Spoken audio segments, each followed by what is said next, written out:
TV, we've been able to really bring our customers together and celebrate what we have been doing the last 18 years.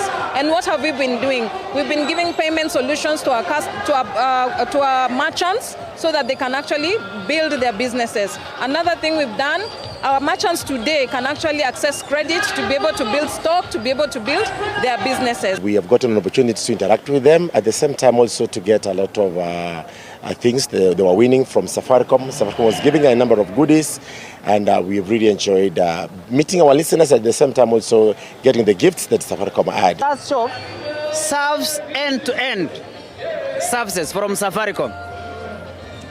There's no way mtu anaenda mbali kutafuta services. Hii duka tumefungua hapa kwa CBD kuwasaidia wananchi.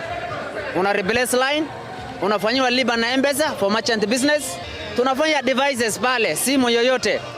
Tunahamisha watu kutoka ile mulika mwizi, tunaleta kitu inaitwa tunikiwa.